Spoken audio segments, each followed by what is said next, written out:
Hi అండి, welcome to Manikarnika blogs. ఈరోజైతే వంకాయ పప్పు టమాటా ఎలా చేసుకుంటానో చూపిస్తాను మీకు. ఫస్ట్ అయితే పప్పును చక్కగా వాష్ చేసుకొని వంకాయలు 2-3 వంకాయలు, ఒక టొమాటో, కొంచెం వాటర్ వేసుకొని పసుపు వేసుకొని ఉడికించేసుకోండి 3 విజిల్స్కి. ఉడికించేసుకున్నాక ఇలా ఉంటుందన్నమాట.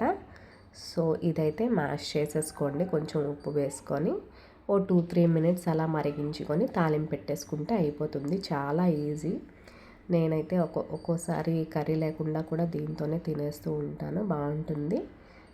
ఇంకా తాలింపులో అయితే జీలకర్ర, ఆవాలు, వెల్లుల్లి, కరివేపాకు, ఇంగువ, ఇంకా ఎండుమిర్చి వేసుకున్నాను. ఇంతేనండి, చాలా ఈజీ రెసిపీ కదా. ఇదైతే మా ఇంట్లో ఎప్పుడు చేసేవారు కాదు, నా ఫ్రెండ్ వాళ్ళ మదర్ చేసేవారనమాట. అది నేను తనని అడిగి తెలుసుకున్నా, బట్ మా ఇంట్లో ఎందుకు చేసేవారు కాదు అంతగా తెలీదు. సో మీ ఇంట్లో కూడా ఈ రెసిపీ ఫాలో అవ్వట్లేదు అంటే ఇలా ఒకసారి చేసుకోండి, బాగుంటుంది. ఇంతేనమాట, ఇలా వచ్చింది నాకు.